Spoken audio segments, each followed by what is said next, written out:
우리 해방 직후 상황이 확 떠올랐어요. 내란을 겪고 지금 우리 사회가 이 나라가 지향해야 될 점이 뭐냐. 내란 극복, 내란 종식, 민주주의 회복이라고 하는 것이 이제 가장 중요한 과제다. 근데 그런 문제가 좀 있어요. 친일파가 일본의 무슨 고위 관료나 귀족이나 이런 정도로 제한하면 몇십 명밖에 안 되는데 또 일상에서 겪었던 친일 세력이라고 하는 그 집단을 좀 그어버리면 도대체 한 30% 될까? 20% 될까? 뭐 이렇게 돼버리는 거예요. 논란이 계속되는 사이에. 그럼 어떤 일이 벌어졌냐면 반성해도 안 되는 사람이 있어요. 사과로 넘길 수 없는 사람들이 있어요, 악질들은. 사과만 하면 그냥 봐줄 수 있는 사람도 있어요. 근데 그 경계가 일찍 정해지지 않다 보니까 사람들이 불안해하는 거야. 나도 친일파라고, 나 친일파라고 지목한 사람들이 있는데 그들이 뭉쳐요. 그러면서 오히려 반민족 세력, 친일 반민족 세력이 처음에는 막 불안해하고 지리멸렬하고 어떻게 해야 될지 너는 친일파고 나는 아니야 막 이렇게 하다가 자기들끼리 뭉치는 현상이 나타나요. 그러니까 그들이 뭉치면서 세력이 강해져요. 반민특위가 실패했다고 하는데 경찰이 거의 다 이제 돌아서 버린 거예요. 그러니까 지금 이 문제는 비슷한 현상이 지금 벌어지고 있어요. 지금 우리가 내란 세력, 내란 동조 세력 이렇게 이름을 붙일 수 있어요. 누구까지냐. 이렇게 되면 우리가 여기 합의가 된다고 합의를 해본 적이 없어요. 그 이재명 대통령은 내란 세력의 문명을 축소하는 안을 하신 거예요. 그러니까 내란은 나치 전범 그 내란 세력은 나치 전범 추적해서 처벌하듯이 끝까지 뿌리를 뽑아야 된다고 얘기를 하셨어요. 분명히. 내란 세력과는 타협할 수 없다. 그렇습니다. 그들은 단죄의 대상이다. 라고 얘기를 했던 거죠. 근데 이제 일반 시민들의 시각에서 이해운은 내란 세력인가? 이제 이 부분에 대해서 우리가 사회적 합의를 이룬 적이 없는 거예요. 이번에 이제 이해운 지명은 내란 세력의 경계선을 딱 이렇게 짚어 주신 거죠. 그러니까 대통령이 선을 거기까지로 저도 그 얘기는 했는데 선이 굉장히 기준이 좀 너무 관대하죠. 예, 관대하긴 해요.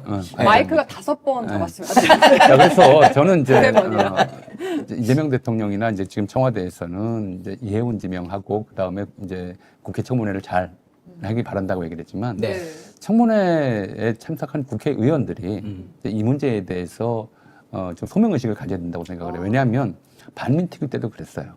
당시 이승만 대통령은 굉장히 이제 관대한 그런 상황들을 그런 기준을 제시했는데 국회에서 조금 더 엄격한 기준으로 만들었던 것이죠.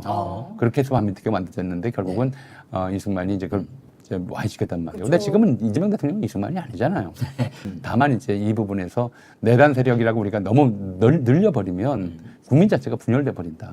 그 내란 세력이라고 하는 부분을 단죄하되 그 범위는 최소화하자 이런 안을 내놓으신 것이고 이 안이 이제 우리 국민이 합의할 수 있느냐 동의할 수 있느냐에 대한 숙제를 국회에 던진 거라고 저는 생각합니다. 잘못했다가 40이 훨씬 많아요. 근데 괜찮다, 잘했다, 이해운 임명 뭐 이렇게 할 수도 있다라고 하는 게 35%예요. 이재명 대통령이 인정받고 있구라고 생각했어요. 예, 이건 이제 이재명 대통령이기 때문에 35%가 나오거든요. 맞습니다. 만약에 이해운 씨가 민주당 소속이었고 똑같은 의혹이 제기됐다면 이건 낙마예요. 사과해야 될 상황이에요. 근데 국민의힘 소속이니까 봐주는 거예요, 오히려. 살아온 과정 자체가 뭐 재산 규모라든가 뭐 갑질이라든가 자식들에 대한 이제 뭐 이런 특혜 특권이라든가 이런 것들이 이제 일종의 특권 세력이라고 하는 느낌을 확연히 주잖아요. 해방 직후에 친일파들에 대해서 가졌던 한국인들의 보편적 감성하고 비슷해요. 국회의원들이 소명의식을 가져야 한다는 거는 이 기준점에 대해서 해방 직후 국회가 그랬던 것처럼 재헌국회가 그랬던 것처럼 이 기준점에 대해서 새로운 합의안을 도출해내야 된다고 생각을 해요. 내란 세력의 범위를 어느 정도로 해야 우리 사회가 안정적으로 그 민주주의를 회복할 수 있을 것이냐. 사실 이건 좀 정무적 판단이거든요. 내란 세력인가? 그러면 지금도 여전히 윤핵관하고 형식적인 사과를 하는 국민의힘 지지자 25%는 내란 세력인가? 지난 대선 때 이재명 대통령 안 찍고 김문수 찍었던 40%는 내란 세력인가? 어느 정도로 내란 세력이라고 하는 것들에 대해서 우리 사회가 합의를 해야 우리 일반 민주주의 회복에 동참할 수 있는 사람들의 범위를 안정적으로 확보하면서 내란 세력을 단죄할 수 있는가. 이 점에 대한 우리 사회적 합의가 필요한 시점이고 일은 잘할 거다라는 말을 못 믿어요. 저는. 잘할 수가 없어요. 이것이 정치공학적인 의미에서는 굉장히 좀 중요한, 국민의힘에서는 그렇게 얘기한다잖아요. 정치 천재다. 만약 국민의힘에 완전히 이제 폭탄을 던져버렸다. 이렇게 얘기를 한다고 그래요. 이런 것들이 사실 국민의힘 내부의 분열을 촉발시키고 그동안에 우리 사회의 기득권 주류들이 이제 주류의 교체, 이까지 전망을 해방 이후 지금까지 민주화 운동하다가 국민의힘 군사독재 잔재 세력에게 투항한 사람은 무수히 많았지만 그 반대의 경우는 거의 없었거든요. 근데 그런 상황들이 벌어지고 있는 것이기 때문에 이제 주류 교체의 가능성을 좀 엿보게 만드는 그런 일이다라고 해석은 하는데 우리가 회사에 다니면 평사원들, 중간 간부들 이런 사람들 중에는 이제 민주당 지지자들이 많아요. 근데 최고 CEO 임원들 이쯤 올라가면은 대개가 이제 국민의힘 지지자가 돼요. 허허. 그러면 서울 변두리 지역들 이런 쪽에서는 민주당 지지표가 꽤 많이 나와요. 네. 그런데 부자 동네 가면은 뭐 압구정동 이런 데 가면은 압도적이죠. 국민의힘 지지율이 80% 이상만 나와요. 이런 현상이에요. 네. 실제로 자기들뿐만 아니라 주위에서 공인해주는 의식이 뭐냐면 조선일보를 보고 국민의힘을 지지하는 사람들이 우리 사회의 주류다라는 굉장히 강한 의식이 형성되어 있어요. 이런 사람들이 주장하는 것이 자기들이 대한민국 세력이고 자기들한테 저항하면 반대한민국 세력이다 라고 얘기를 하는 거죠. 이게 윤석열이 말한 정북 반국가 세력 일거에 척결하겠다고 하는 것이 주류에 도전하는 예컨대 검찰이라든가 김앤장 법조계라든가 그다음에 정경련 기업계라든가 이런 쪽에서 계속 이른바 이제 우리가 현대사가 진행되는 과정에서 부패 또는 이제 반민주 이런 행동들을 통해서 기득권을 확보하고 부를 추적했던 이 세력 자체가 네. 스스로의 주류 의식을 가지고 있는 거예요. 그들이 대한민국의 중심이다라고 하는 의식들을 가지고 왔었거든요. 네. 민주화 운동 세력은 다 비주류예요. 뭐라고 그래도 비주류예요. 이재명 대통령 뭐라고 그랬어요? 비주류 정치인이라고 그랬어요. 우리가 현상적으로 볼 때는 조선일보 뭐 조중동이 있고 무슨 그에 대한 이제 대항하는 매체로 뭐 한경호가 있다 이렇게 얘기를 하잖아요. 칼럼을 써도 원고료가 3배 이상 차이 나요. 이런 것들로 이제 의식들이 이렇게 되는 거예요. 네. 자기 사익을 위해서, 경제적 이익을 위해서 전향하면서도 그게 마치 무슨 뭐 자기가 네. 정당하게 좀 이렇게 뭐랄까요. 공적 마인드로 전향했다고 거짓말들을 많이 해요.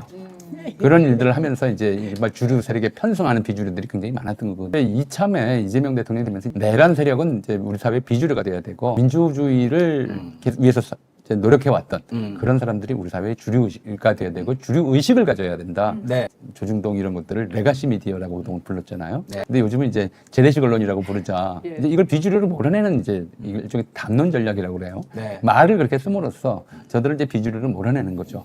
중화인민공화국이 있고 중화민국이 있어요. 타이완은 중화민국이라고 그래요. 자기들은 중화민국이에요. 네. 그리고 우리는 이제 그 당시에 자유중국이라고 불렀어요. 어. 자유중국이라고 부르고 지금 저 연희동에 가면 한성화교중고등학교가 있어요. 네. 거기 교정에 장개석 동상이 서 있어요. 아하. 마당에 한국 화교들을 자꾸 이제 친중이라고 그러는데 한국 화교들은 반중이에요. 타이완 국적이고요. 중화민국 대사관이 명동에 있었던 데가. 네. 1880년대부터 중화민국 대사관 공소가 있었던 곳이에요. 네. 그거를 뺏어가지고 중화인민공화국이 줬어요. 그래요? 외교관계 단절하고 네. 타이완하고의 그게 노태우 때인가요? 그렇죠. 어. 자유중국이라는 나라와 외교관계 단절하고 네. 자유중국 대사관을 뺏어서 중화인민공화국에 넘겨주고 오. 그렇게 했던 거예요. 그렇게 해서 한중수교를 했던 그게 거예요. 국힘 선배네요. 그렇죠. 중국 원칙을 지지한다고 한 말은 이미 노태우, 그 다음에 김영삼, 그 이후에 이르기까지 한국의 이른바 박근혜는 말할 것도 없고 네. 이명박 박근혜 정부가 다 일관되는 원칙이에요. 1931년 조선일보가 호해를 내요. 중국에서 한국 이주하는 농민들이 네. 중국 관원의 총에 맞아 죽었다. 오. 라는 호해를 내요. 오호. 네. 그리고 나서 그 호해를 보고 네. 한국인들의 혐중 감정이 폭발해서 네. 화교들 대규모 습격 사건이 일어나요. 아하. 아, 네. 전국적으로 수백 명이 죽어요, 중국인들이. 그 정도로요? 그걸 이제 반화교 폭동이라고 그래요. 이 반화교 폭동이 일어나고 2달 뒤에 일본이 만주를 침략해요. 아하. 만주사변이 일어난 거죠. 조선일보가 일본하고 내통을 한 겁니까? 그렇죠. 어허. 끔찍한 곳이에요, 역사가. 아주 그게 이제 끔찍하게. 일본의 공작이었어요. 그 허위 보도를 조선일보. 조선일보 장춘 특파원의 허위 보도를 통해서 한반도 내에서 반중 감정, 혐중 감정을 조장하고 그렇게 해서 중국인에 대한 테러를 일으키게 하고 한국인들에게 그 보도 자체도 허위 사실이었던 거죠. 그럼. 예. 그렇게 하고 그렇게 해서 한국에서 혐중 감정이 고조되면 그걸 이제 발판으로 해서 중국을 침략해 들어가요. 왜냐하면 한국인들이 중국을 혐오하지 않으면 일본이 중국을 침략할 때 뒤에서 후방이 안전하지 않잖아. 이른바 중국 침략 전쟁에 한국인들을 동원하기 위해서 한국인들의 감정을 동원하기 위해서 네. 조작한 사건이었던 거예요. 1931년 9월에 만주사변이 일어나고 만주를 일본이 점령하고 거기에 괴뢰 만주국을 세워요. 중국인들이 한국인들에 대한 감정이 어떻겠어요? 한국에서 중국인들의 수백 명이 죽었는데 그럼 중국인들이 한국인들을 좋아하겠냐고요.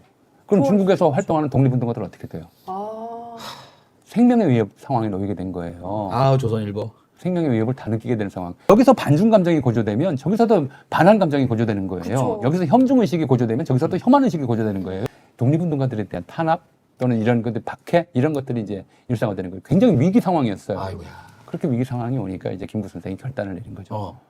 우리 일본하고 같은 편 아니야.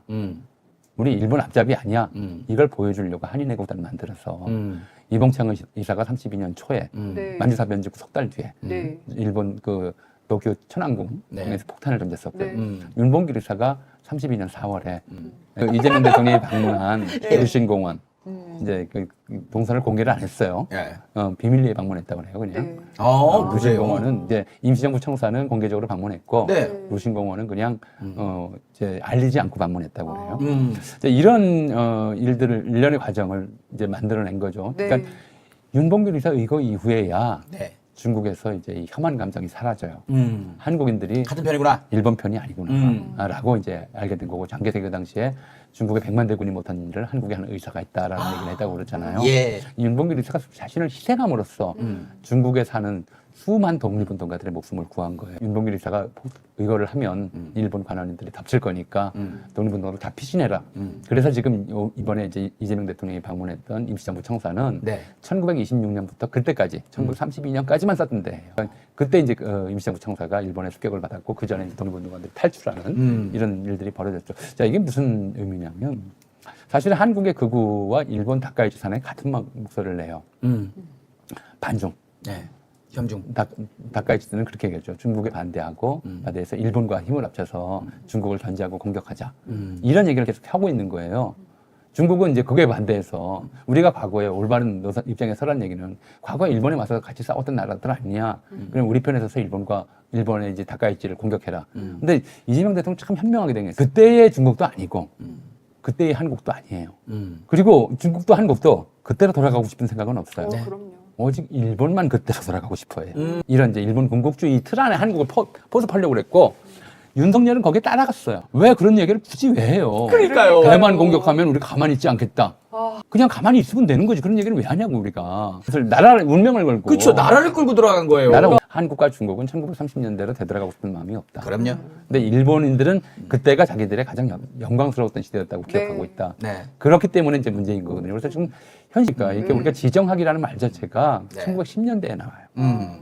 그리고 이 지정학이라는 말 자체가 그 땅에 사는 사람들의 인권은 고려하지 않아요. 네. 그렇죠. 힘 있는 나라들이 이건 다 필요해. 네. 내가 먹을래. 이러는 게 지정학이거든요. 이걸 먹어서 뭘로 쓸까. 이런 거 고민하는 게 지정학이에요. 그러니까 지정학적이라는 말 자체가 굉장히 제국주의죠. 그러니까 그 땅은 그 땅 사는 사람들 거지. 우리나라가 지정학적으로 미국에 어떤 의미가 있고 일본에 어떤 의미가 있고 중국에 어떤 의미가 있고 이런 걸 얘기하기 시작하면 우리 주체성이 사라져버려요. 근데 올바르지 못한 태도다라고 단죄할 수는 있지만 현실적으로 또 버릴 수도 없어요. 한반도에 대한 일본의 생각이 있고 중국의 생각이 있잖아요. 그리고 거기에 둘 중에 하나 선택을 해야 된다라고 하는 것이 이게 이제 윤석열 같은 바보들의 생각이에요. 우리가 인류는 평등하다라고 얘기를 하잖아요. 이것도 생각은 합의일 뿐이에요. 사실이 아니고 인류의 합의예요. 인간은 평등해야 된다. 왜 그런 합의에 이르게 됐냐면 실제로 아무리 봐도 인간은 평등하지 않아. 평등하게 할 수가 없어요. 저도 그래요. 그렇죠? 네. 그냥 이걸 일종의 대의이고 이 대의를 가깝게 우리 사회를 유지하자고 하는 인류가 합의를 한 거예요. 노력하자면. 왜 이 합의를 이뤘을까? 19세기에 인구가 뭐 10억씩 되는 5억씩 되는 그 당시에 되는 나라도 있었고 인구가 그럼 몇십만의 나라도 있어요. 그 나라들의 주권이 대등한가? 완전 다르죠. 나라의 위계가 다르잖아요. 예. 그 나라들의 주권이 대등한가? 한 나라가 다른 나라를 침략하는 것이 죄인가 아닌가? 아니었던 것 같은데. 그런 생각도 아니었어요. 아닌 세상이었어요. 센 나라가 약한 나라 마음대로 하는 것이 그것이 자연법칙이라고 생각을 했었어요. 근데 그렇게 하다 보니까 전쟁이 계속 일어나는 거예요. 이 전쟁이 과학기술이 엄청나게 산업혁명이 발전하면서 전쟁의 살상력이 어마어마하게 커져요. 결국은 2차 대전 때는 핵폭탄까지 나왔잖아요. 그 인간의 생각하는 인류 최후의 날에 대한 생각이 바뀌어요. 인류를 누가 멸망시킬까? 옛날에는 신이 멸망시킨다고 하는데 그 이후로 2차 대전을 겪은 이후로 인류를 멸망시킬 존재는 인류다라는 생각이 이제 일반적이 돼버립니다. 이런 생각들을 하게 되니까 인류가 멸망을 피하려면 어떻게 해야 되는가? 전쟁을 멈춰야 된다. 전쟁을 멈추기 위해서는 어떻게 해야 되는가? 물론 이게 1차 대전 때도 나왔던 생각이에요. 그런데 그때는 이런 주권 평등이라는 사상을 전면적으로 확대할 수가 없었어요. 그래서 국제연맹도 문명국 사이에만 평등하다라고 하는 합의를 한 거예요. 근데 2차 대전을 겪으면서 이래서는 안 된다. 나라가 크든 작든 힘 있는 나라든 약한 나라든 간에 주권은 기본적으로 동등하다라는 합의를 해요. 그 합의가 유엔이에요. 그 합의의 결과가. 그래서 유엔 총회 만들 때 인구 15억인 나라도 한 표, 인구 30만인 나라도 한 표예요. 말이 안 되잖아. 근데 그걸 합의를 한 거예요. 거꾸로 이 합의를 인간으로 전환시키면 부자 가난한 사람, 힘센 사람 약한 사람, 남자 여자, 기독교와 비기독교 이 사람들 사이에 차별을 두어야 되나? 못 두는 거예요. 그러니까 국가 간의 평등, 국가 주권의 평등이라는 사상은 다 자연스럽게 인권의 평등이라는 사상으로 그렇게 이어지는 내려가게 거예요. 되고. 그래서 1945년 유엔이 만들어지고 1948년에 세계 인권 선언이 채택이 되는 거예요. 모든 인간은 평등하다. 이건 합의한 거예요. 그래서 우리가 이 합의가 통하는 시대를 현대라고 불러요. 우리가 1945년을 현대라고 부르는 이유는 네. 그 이전 시대와 구별하는 이유는 이제 인간 불평등의 시대, 잘 사는 나라와 가난한 나라, 제국주의와 식민지 이런 식의 구분이 없어지고 어떤 사람이든 어떤 나라에 살든 어떤 종교를 가졌든 기본적으로 모든 인간은 동등하다라고 하는 합의가 통하는 시대예요. 트럼프가 현대를 깨겠다는 이 현대를 깨고 더 나은 미래를 만드는 게 아니라 히틀러 시대로 되돌아가겠다는 사실은 이게 하나의 사조라고 해서 굉장히 위험하다고 저는 보거든요. 사조의 생각의 흐름. 히틀러 시대에는 히틀러식 생각을 상식이라고 믿는 사람들이 많았어요. 그리고 이 사조는 어느 나라에서나 이집들의 우리나라로 치면 극우들의 사조예요. 그렇죠. 힘으로 모든 것을 다 해결하려고 들고 네. 내가 윤석열이 대통령으로서 계엄을 선포했는데 그게 뭐가 잘못이야? 합의나 우리가 헌법적 합의라든가 이런 것 좀 무시해. 군대가 있으면 군대 쓰는 게 뭐가 잘못이야? 이렇게 생각하는 사람들이기 때문에 계엄은 정당했다고 주장하는 거예요. 그 그분들이 더 싫은 게 힘으로 모든 걸 해야 된다고 생각을 해요. 그런데 강자한테 비굴하게 구는 그 모습이 너무 역겨운 거예요. 아니 힘 만능주의는 그렇게 갈 수밖에 없어. 혼자 태극기 들고 있으면 힘이 없어 보이니까 청조기를 같이 흔드는 거야. 불쌍해. 따지고 보면 자기 혼자서는 그 힘이 없고 좀 태극기가 먼저 좀 부족해 보이니까 그 청조기를 같이 얹어야 좀 힘이 있어 보이고 또 뭐 더 필요하면 거기다가 이스라엘기 1장기까지 같이 얹어 버리는 거예요. 그 좀 한심한 사람들이지. 현대를 지킬 것이냐 아니면 다시 전쟁의 시대로 되돌아갈 것이냐. 인간 차별의 시대예요. 인권 자체가 허용되지 않는 시대예요. 인권 자체가 일부에게만 인정되는 시대. 그 시대로 되돌아갈 거냐. 이 문제를 지금 던지고 있는 것이 사회 전체가 각성해야 될 문제예요. 지금 유엔 산하기구에서 미국이 탈퇴한 거는 유엔 정신을 무력화하겠다는 거예요. 그리고 그 유엔 정신이라고 하는 것, 주권 평등과 인권 평등이라고 하는 게 유엔 정신의 핵심이거든요. 그 유엔 정신이 무너지면 세계는 약육강식의 전쟁 시대로 돌아가요.